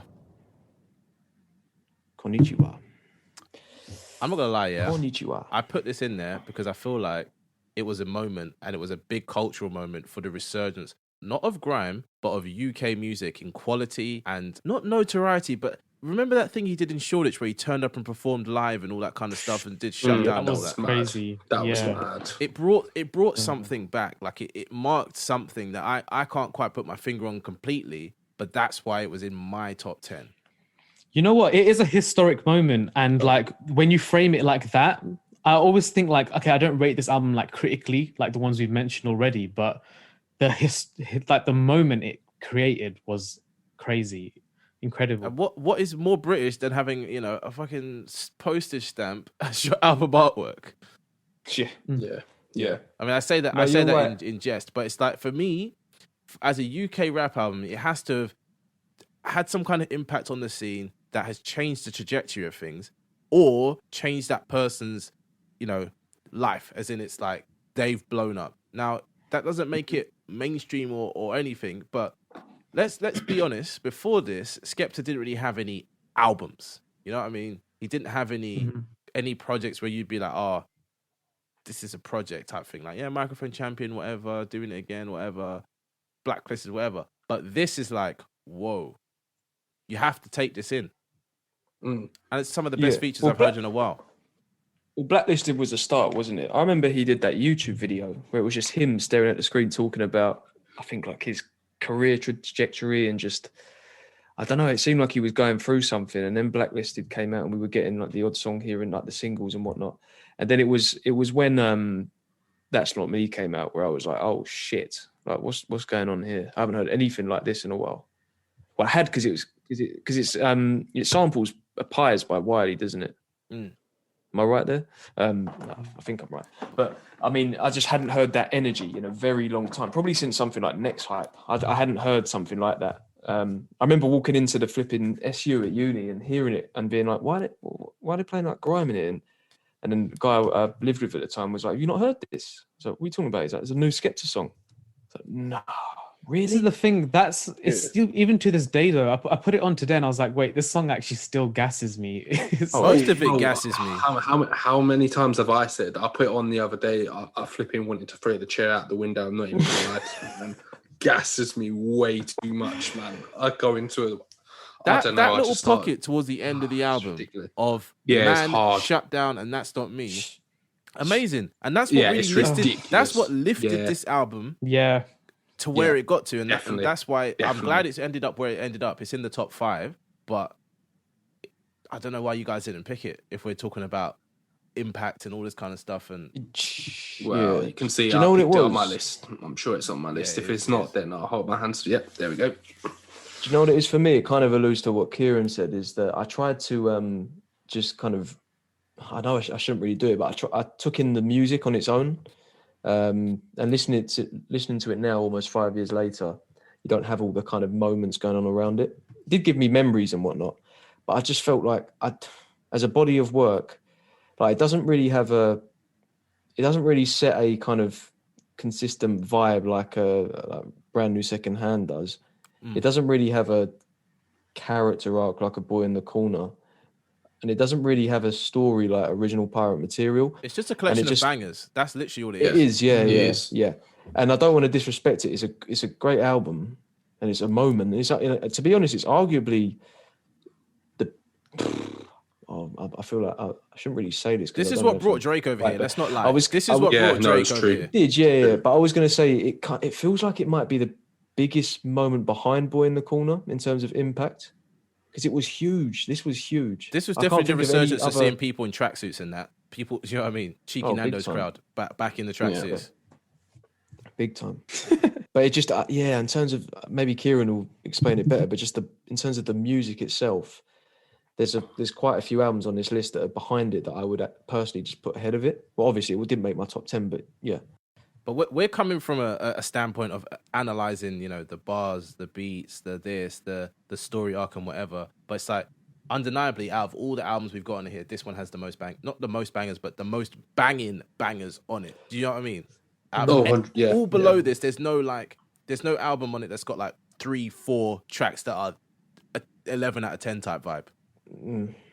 No, see, I disagree, but I think I know what you mean. Not public appeal, but for wider appeal, they don't. If we're talking about Yeah, I know what you numbers mean. and I know what you statistics from mean. a standpoint here. So I feel like Yeah. maybe it is a bit high up on the list if we're gonna try keep it authentic. Of like, you know, this is a list of like these are the best of the best that nobody could ever touch type things. But it's like I feel like if we came back in 5 years and redid this list, Konnichiwa would still be in it, but some of these other albums may not hold up. Oh, hold on, I feel like Skepta can top that album as well. I was gonna say he's made better albums, but yeah. they haven't had the same impact, and I feel like that's where me Yeah, and Sean that- agree on this is the impact. The impact's incredible though. That's the thing that I just it really was a moment. It really was like It's undeniable impact. That's the thing. That's why it's so high and why it's on this list. I feel like I try and avoid impact when I'm judging, just because that's actually really personal and like momentary as well. But you can't avoid it with this album. It was I'm just massive. thinking of things like, do you remember when Kanye played at the Brits and brought out all the that was Yeah, crazy. people? that was mad. And obviously Shutdown came about kind of after that. But then I don't know if no one speaks about this. No one speaks about this. Do you remember when Good Music and Boy Better Know did a show in Camden together? No, I can't remember that, man. You need to go on YouTube and watch this. I'm talking back to back tracks. It was Good Music, and Kanye was there. It was good music in full, and Boy Better Know going back to back, playing a show at the Coco or something like that. I don't know why it doesn't get talked about more, but these are the things that were happening around that album. You got things like when he replied to what's his name, Devilman, and did Nasty. Do you remember that? The video where he's got like some that video weird is blue crazy. room. Yeah, Yeah. Oh man, go on, there's so go on, many things turn you it could to the bring up. devil, man.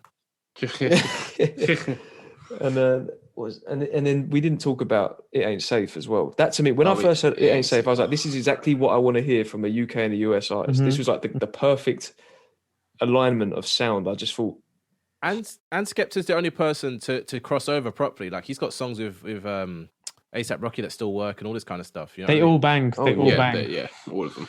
Our namesake, which is quite ironic that we're not technically named after this. The name, to be honest, let's explain this now. Me and Sean have been floating around with the name The Grey Area for a while, like for a long, long time. Since we went to Amsterdam, it's just been in our head that we should have some kind of show or thing or a blog that was called The Grey Area for the reasons that are stated in our introduction, which you guys obviously have listened to if you've made it this far. But yeah, Little Sims. I feel like this is our spirit album. Grey area. If you want to understand us, listen to this.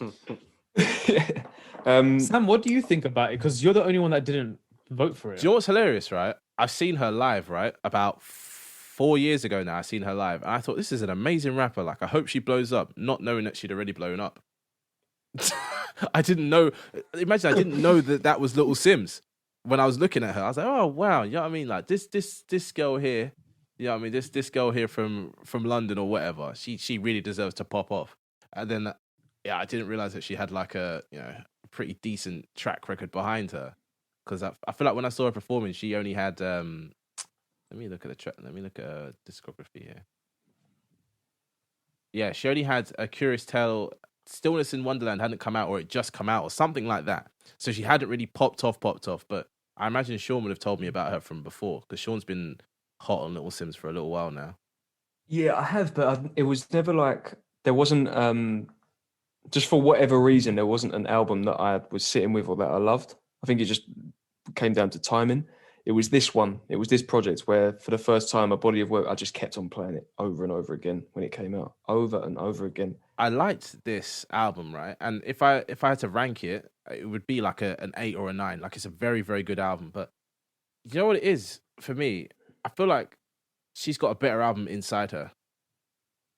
Yeah, that's interesting. She has but a lot of things came together to make this album really well. Like, it's so concise, and you hear the record she's made and collated, like this kind of like this punky world. She found this flow that she just basically repeats on all of the songs, and it's like she says it in the 101 FM. Like, I found the flow like Busta Rhymes or something like that. Like, this is her moment. She's saying where like she's found her formula that's perfect. And I want to say this as well. People need to get out of this mind state of like, oh, female rappers and male rappers. It's like, no, she's just a rapper. And this is a, can we agree? Can we agree on that? Like, we never do that. We never separate we don't the do two. this because I just look at this like an album. Yeah, I just look at this as an album. I don't.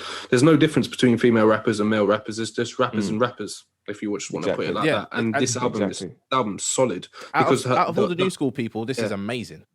Yeah, because her flow is so gravitating. Even like you said with Kieran, that she's found I don't know. You just gravitate towards that flow, and the whole vibe throughout this project is just it's just amazing. It feels so polished to me. It's just the sound, everything, the way she just gets into her pocket like a quarterback gets into her pocket, and they just know they're there, they own it. They can see everything there, and she's just in her lane, and she knows what she's doing, and that's the vibe that you get. Kendrick co-signed her. Like, out of all UK rappers, he co-signed her. Yeah, because she's an artist. The one he's listening to. It's not about being a great barrer. This is the thing with Dizzy's, right? He's a great barrer. He's a great rapper. Same with Chip, great barrer, great rapper. But it's like, are you an artist? Can you? Because I don't remember. I think Sean might have said it, or maybe even Kieran said it. 10 tracks, in and out. Do you know what I mean? In and out. She gives you the vibe. You get the vibe. You understand who she is. You don't have any questions or qualms about what she sounds like or what she's capable of. But like, for Kendrick to co-sign her, that shows you that one of the best current people over there is seeing what we're doing over here and going, well, this person's at the top, really. If you want to talk about who's at the top. But for me personally, the reason why I didn't put this in my top 10 is because I never sat with it. And, for various reasons that I won't get into, I didn't sit with it. But it's just like, for me, it's definitely a great album. It's just not in my personal top 10. But it could easily be, in my top 20. Quite easily. Quite high up in the top 20 as well. Yeah. But Kieran, I'm going to go back to something you said, where you said it was like, it felt like her moment. I remember the first time I heard it, and I'm listening, just kind of getting into the first track. And then when she said, I'm Jay-Z on my bad day, Shakespeare on my worst day, I went, oh my God. Okay. Yeah, we are in for something. It's so simple, but it's just so braggadocious. It's like, I am the shit. And now I'm about to show you. Do you know what the problem is? Her moment coincided with beep his name, but it coincided with biggest moment as well. You ain't got the answers, man. You ain't got the answers. You ain't got the answers. You ain't got the answers, Sway. This is one of the reasons why I don't like. I'm like, damn, he's like overshining this artist that is so much better than him as a rapper, as an artist. They're the same age, they're contemporaries, right? It's this generation of rappers, and she's not number one because of him. I was pissed. Wait, hang on. So when you say he got in the way, in what sense? She dropped her album, beginning of 2019? And he drops his end of the year. So what do you mean? What about first album? I feel like that was living over her kind of like buzz as well. Like, I don't think she ever got that number one spot for a UK rapper because was living in that for the past few years. But is Right, it a okay, I question get what you mean now. I get what you mean. of popular music versus like amazing music? Because No, this is the thing. I'm saying if like Grammys was like what UK rapper deserves best new artist, they would give it to instead of Lil Sims, and that pisses me off because I feel like it doesn't make any she's sense. does so it? sick. It doesn't make any That's- sense from an objective standpoint. It just makes a sense from a numbers standpoint, which is not Literally. not making sense. Yeah, I get you now, Kieran. I thought you meant that. So, because I remember when this came out, it was like March 2019. I thought you meant drop something around that time and overshadowed it. But what you mean is his buzz was just so high. It's his era. There was so much yeah. focus on him. Exactly. Okay, yeah. But then I'm also thinking, Sam, you said it as well. She's an artist. She's never going for number one. She's never going for the high sale. She's making great But bodies of work. Do you know what I mean? think for this album, that's what she actually was gonna do because she made that track "Selfish" and it did blow up as well. But I don't know. I just feel like she was going for it for this album. Selfish is the highest streaming track on, and that track, like you said, did blow up massively, and it's a great track. And like you said, it was it's like the same for me. It is my least favorite. I've got noticeable tracks that I've made in my notes, and it didn't even make noticeable tracks for me because my noticeable tracks are Offense, Boss, Wounds, Sherbet, Sunset. Those songs hit me hard. What about Pressure as well? No, Pressure. Yeah. To be honest, I could put most of the album, Kira, but I was trying to nitpick. But yeah, Sherbet Sunset is mad. It's just madness, man. Do you know what as well though? What I realised with this album is it plays really well in other settings as well. So Kieran, do you remember probably like a couple of years ago now, I came to that film festival that you were involved in, and before one of the films started, Flowers played. And I remember, I don't know if I was sitting next to you at the time. I was definitely not talking to anyone. And that song was playing and I was just lost. I'm at this public event waiting for a film about God knows what. And that song comes on. And to be fair, Michael Kiwanuka, his voice is incredible. But that song was just, I think I'm chatting shit to be honest. But I was just like, that song is one of my favourite songs from this country in a lot, UK rap wise in a long time. There's just something about it, the atmosphere. As an album closer as well. Love it, man. Are you saying it came on your headphones or like out loud? No. So music was playing in the speakers before the film started. It came through the speakers. Not loud, it was just kind of in the background. But it came at the Barbican. That's crazy. Yeah, at the Barbican. So it's this different setting, waiting for a film, and it comes on and I'm like, oh my God. But the album had just come out around that time as well, so it was all pretty fresh. But yeah, love that song. So, well, moving on from Little Sins and the Grey area, great artist. Let's talk about a progression of a rapper to an artist. Gets Conflict of Interest. Now, this is coming at number 2. But can we just plug really quick? If you haven't listened to our review, listen to the review because we say a lot about it in that. Yeah, 100%. Put some respect on my name. But yeah. Essentially, Sean thinks that this is too soon for this to be in a top 10 list. And I would like to say it would be criminal to leave it out. Even though it's only just come out not this month, but recently, I think it would be criminal to leave that album out, man. Absolutely. I completely agree. I don't know why Sean didn't include it. Yeah, no, it's got to be in this top 10. No, I think he's asking the question. He's asking the question because it needs to be asked because it's so fresh. Are we sure that this is a top 10 album? And for it to come in at number 2, maybe it's a bit high because the gas is a bit high. But for what it is, I don't even think the gas is high though, man. Because I listened to it today and it is just unbelievable. Mozambique. Yeah, exactly. It's the transition. It works so well. It's like I will still hold. Like if you go and listen to the review, I will still say the same thing. This thing feels like you're in a movie. It's like a cinematic experience. It still feels like that. How am I going to find wine and this thing is still gassing me more than when I first listened to it? Like this album is getting better and better for me. Like it's got one of the most seamless album progressions I've heard in a long time in rap music, where I didn't realize it was a new track. I thought it was the same track still going on. Do you know what I mean? So to answer what? So Sean, why? Yeah, I was about to say. I don't want to say too much because we said a lot during the review. But it's that middle section for me. It's the middle section and the transition sort of from that middle section into the final part. It's like I said before, the first two tracks are flawless. There's a very strong opening. There's tracks in the middle that are noticeably not on the same level as the others. And for me, it's just the thing. I need to live with an album longer. This is still very much. I mean, how long has it been out? A month. You know, I'm still kind of living in the early stages of it. It's going to be it could be a different album in a year's time, in 5 years' time. We don't know. I'm just, and like I said, it may enter a top 10 for me within that period of time. But at the minute, I just can't really do it. I had to put it in. Like I literally felt like it would be rude not to put it in. But at the same time, what I'm saying about it is, because I hear what you're saying about it, it's too soon. It's like, out of all the albums on this list, what could I listen to in 5 years' time and still get gassed? It's most likely going to be Conflict of Interest, man.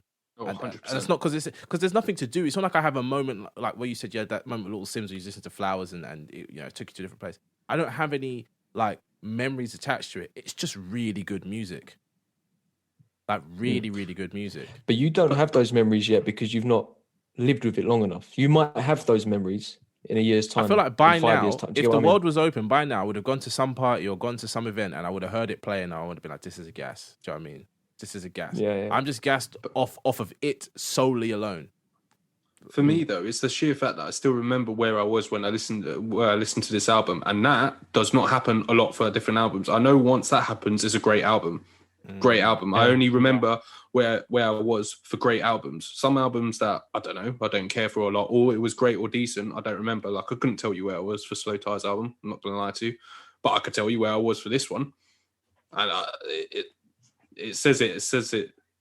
Fair enough. No, In a you're nutshell, right. really.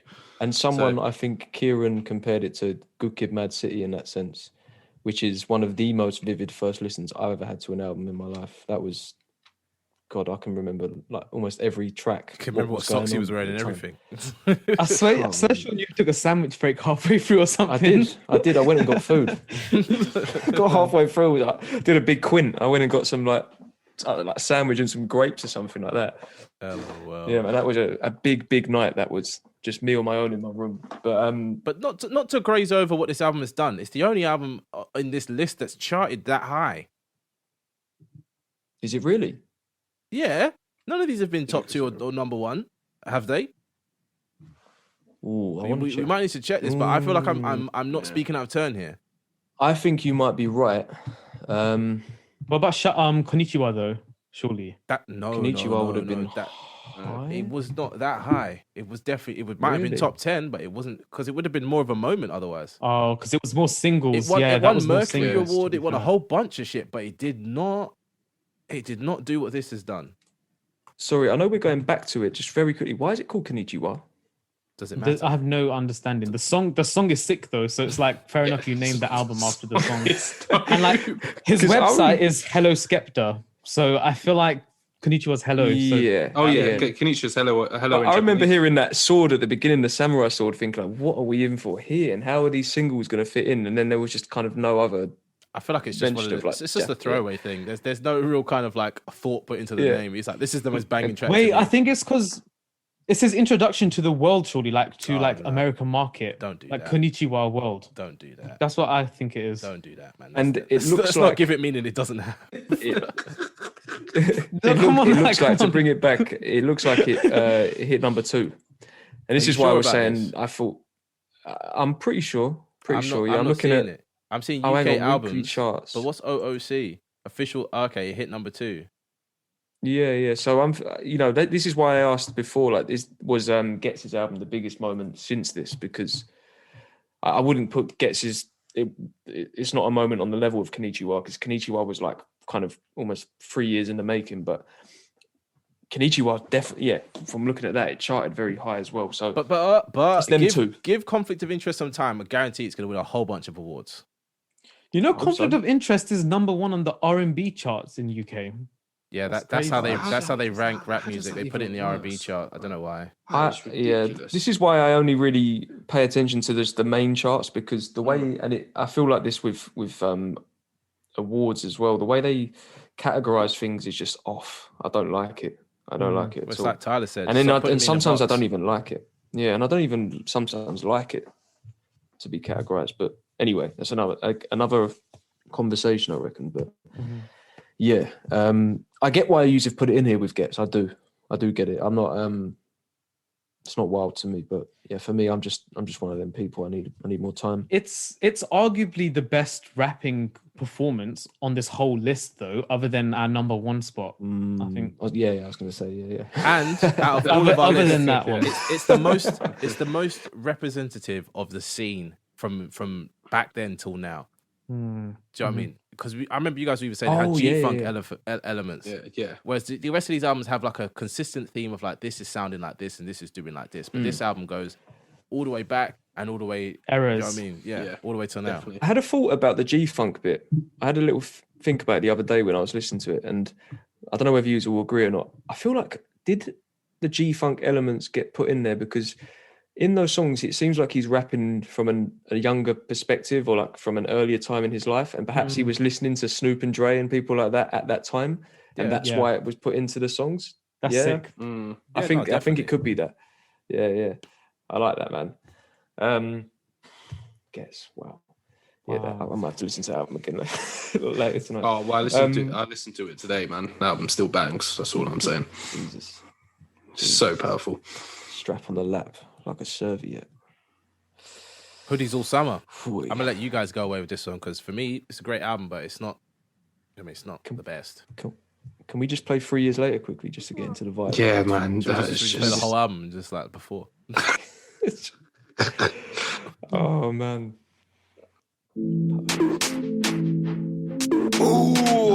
Best crime song ever. That's all I'm saying. No cap. That's not what you asked for. That's not what you asked for. I was just trolling.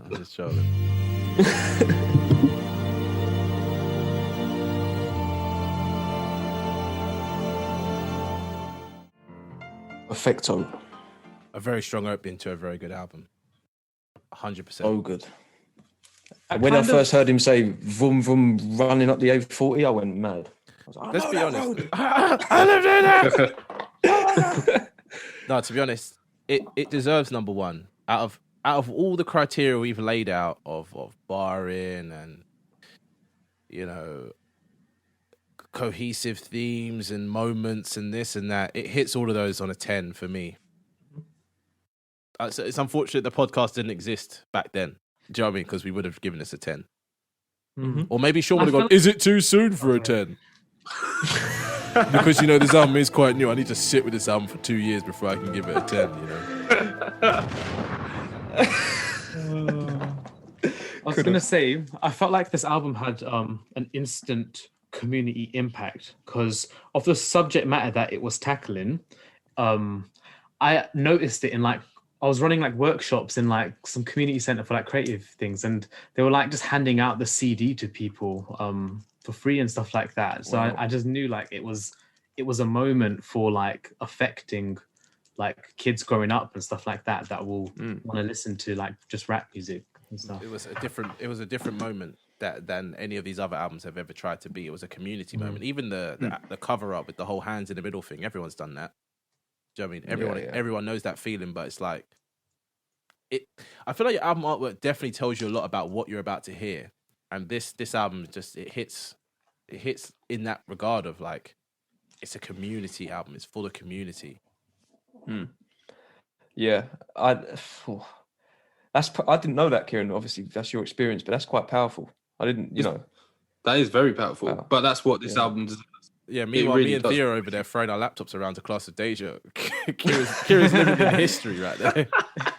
That's madness, yeah. I mean, I think that he's saying so much on that first song alone, so much game.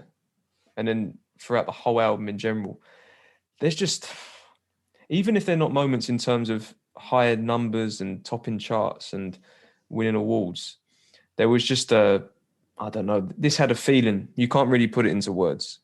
Sitting there listening to that now, that's probably the 100th time I've heard that song, and I get goosebumps every single time. I get goosebumps throughout this album.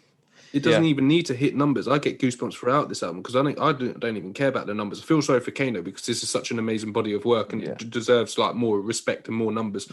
explore it. But it's like I said, that level that he just maintains it throughout, because I can't see a single song on this track that, for me personally, drops. I'm sorry, he maintains that level, that whole vibe and everything, and what he's saying and the subject matter and how powerful this will be for kids growing up from where he came from. Like, it's just huge, everything.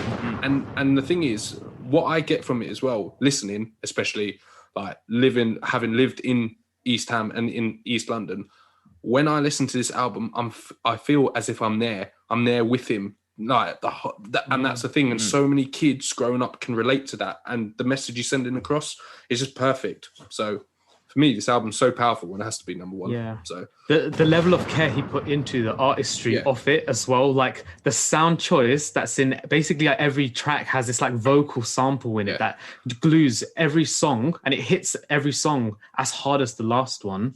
You can't really pick a favorite. It's really difficult. No wasted lyrics either. Like, he knew he had a good message and he packaged it as good as possible. Like, this is the guy that got co-signed by Jay-Z when he came out, and Jay-Z at the top of the game as well. So that was a big moment as well. Once again, all the criteria we've spoken about, this is concise. I feel like if you're going to try and make a great album, limit yourself to 10 tracks, because anything more than 10 tracks and you're going to do too much. But when I say 10 tracks, I don't mean none of this 2 minute, 1 minute, it hits type bullshit. It's like, no. 3 minute songs minimum, realistically pushed to 4 and 5 minutes, 10 tracks. And you'll get there. Do you know what I mean? You'll get there if you do it right. Because with the limitation comes a level of creativity which can make a cohesive body of work. You can't just put 10 bangers on an album and say that's a great album. But this, it's not even, the only real banger on here is Class of Deja. And it's like, that's an eternal song, mate. And that song's going to be playing 10 years from time, and I'm still going to get gassed and stuff. Oh, it's just, I'm telling you, that song, I just feel like I'm in East London. That's the sound of East London. I'm sorry. It captured something. The videos, man. If you could bottle up grime and put it in a bottle, that is what Class of Deja is. Every time they perform it, it's going to be that energy. And the thing is, they can't perform that song without all three of them there. So what's the point? Oh, no. Yeah, exactly. And when I was re-listening to that again, because obviously a big part of it is D-Double as well. And when you listen to any of the top grime rappers talk about their favorites or the best, they always say D-Double-E. Yeah. And then when I think about it, I go, because there was a period in time, and I don't want to disrespect him because he is one of the greats, where I was thinking he couldn't make a body of work like this, D-Double-E. No, he's not that kind of rapper.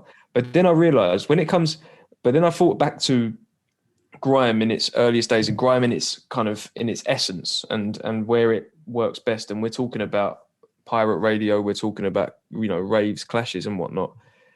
D-Double-E is the master of the reload. Master. And that is why I don't think people want to clash him, is because as soon as he goes, or like, does his little thing, you're fucked. You can't do anything. You can't do a thing. And that's why I was so glad on that song he had the hook and nothing else. Because how can you compete with that back and forth? Giving him a verse, how can you compete? Giving him a verse would have ruined that song. And I feel like that's one 100%. Thing. I think D-Double-E is very conscious of what he's good at. Now, where he's good at choruses or just doing his little thing where he's doing his ad-libs and whatever, that in and of itself is an art form. Because Lord knows where that sound came from, and the but thing, wherever that came from is where it came from. But it's like, I think he's very aware of the fact that he's never gonna blow up, but he's the best at what he does for grime, because he's never tried to make anything outside of grime, and more power to him for not doing that and not trying that and ruining himself with that. Like, am I right in thinking I can't think of any big name that has ever sent for him? They can't. I can't think of anyone. There might have been some smaller names at the time that the real grime heads will know about, but I can't think of anyone that got into it with D-Double-E. Not a single one. I don't think. Is there a point? No. It's like you said. Like I said, as soon as he goes, buddy, but no, stop. Get out. Get off the stage. Go home. Let him crack on. Think about this. Have a pot noodle and think about this. I tell you what my moment is, though. Pot noodle.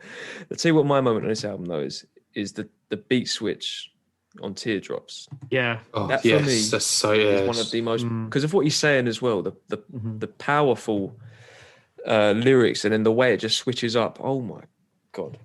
When we did the Oh. battle, Kano versus Skepta, that's why I chose that as my first tune, because I wanted to set the level really high. I think that is probably his best like record he's ever written and rapped on. I'm not mad at that. It's probably my favourite. I mean, look, I'm obvious bait choice. P's and Q's is just eternal classic. You can't, Yeah. But yeah, Teardrops is probably my favourite song. And he also has top 3 uses of "Suck Your Mum" ever in grime history. He's in no particular order. It's performing "Suck Your Mum" on Jules Holland for Kano. It's the end of Dizzy Rascal's "Just a Rascal," where the kid's going to suck your mum or something like that. And then there's recently JME. What does he say? Suck your mum at the speed of light. Oh my god. Oh, that line. Top 3. Is That's the top 3 unbelievable. suck your mum moments in grime. Oh, I mean, I was wondering, do we have time to kind of discuss, is 2019 the greatest year for UK rap albums?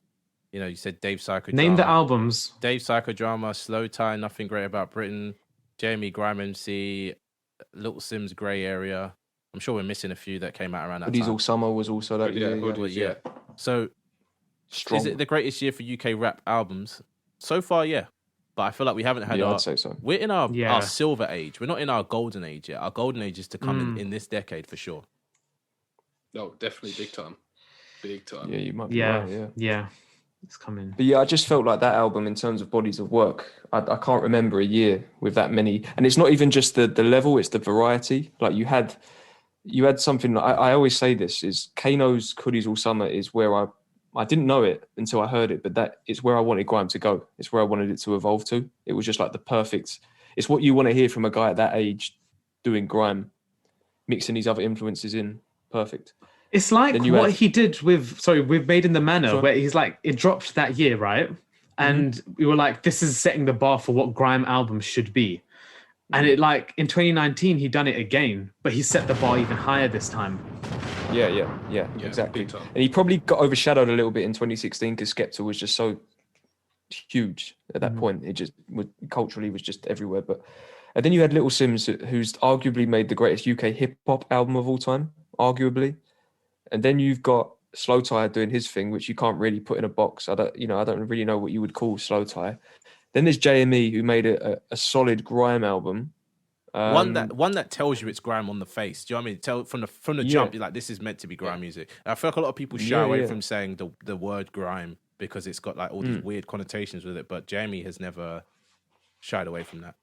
Yeah, and then last but not least, and I know we have our different opinions on Dave, but to make a UK rap album or a mainstream UK rap album on that level, I just felt I can't think of a year that was as good as that, really. The bodies No, of I work, can't, to be honest with you. It was absolutely solid year. Okay, so we've got to finalize this order then. Do we think we need to move anything around? No, I don't think so. I don't. I think it's got to stay how it is. Yeah. Nah, I say we just leave it how it is. I say we just leave it how it is because we've all done our own list separately, and this is what it's come out as. This is to move stuff around now would upset everybody in different ways. Because common sense belongs at the top. Yeah, it might kick that. But just to clarify though, like with I said it earlier on, I think when you were at the room, Sam. Hoodies All Summer is my favourite of all time. It's my personal favourite UK rap album. Boy in a Corner is just what I think, if you take everything into consideration, is number one. But Hoodies All Summer is my favourite. I don't have a favourite UK rap album yet. That's why I said at the beginning, I was the only person that named my whole list, but my list doesn't really have an order. It's just, I believe these 10 albums you could listen to in 10 years' time, and there's 10 years from now, 10 years from then, you know what I mean, 30 years from now, and you get a gist of what our music is back then and now. Fair enough. But your list is definitely the most comprehensive. Between you and Kieran, you've got some of the best back then, some of the best back now. Some of it won't slap the same in the future, but yeah, Theo's list is definitely the aggregate of all three of our lists. I feel like there's a lot more thought that's gone into Theo's than all of ours. Yeah, I don't know about, because mine and Kieran's were quite similar. Mine was an attempt. You can't not be biased. Like there's always going to be a bit of bias and always preference. But I tried to make something general and objective. Try to. Like for instance, when it comes to the streets, I actually prefer A Grand Don't Come for Free. Like it's just like a little movie. I love it every time I listen to it. There's songs in there that are jarring. Don't get me wrong, and that's why I didn't put it in there, because musically, there's a couple songs in there that are hard to listen to. Really, but if I want to sit, if I want to sit down and like get into the story, it's great, man, and it makes me laugh out loud to this day as well. He's so funny in it. Some of the lyrics. Well, just to recap the list, tied at number 10 is Kalashnikov, The Sagas of, and Common Sense by J Hus. At number 9, we've got original Pirate Material by The Streets. Number 8 is Boy in the Corner by Dizzy Rascal. Number 7 is Arula by MIA. Number 6 is Brand New Second Hand by Roots Maneuver. I don't know how to say that name properly. I'm sorry. Yeah, I think it's that. I think you got it. Carla by MIA at number 5. Konnichiwa by Skepta at number 4. Grey Area by Lil Sims at number 3.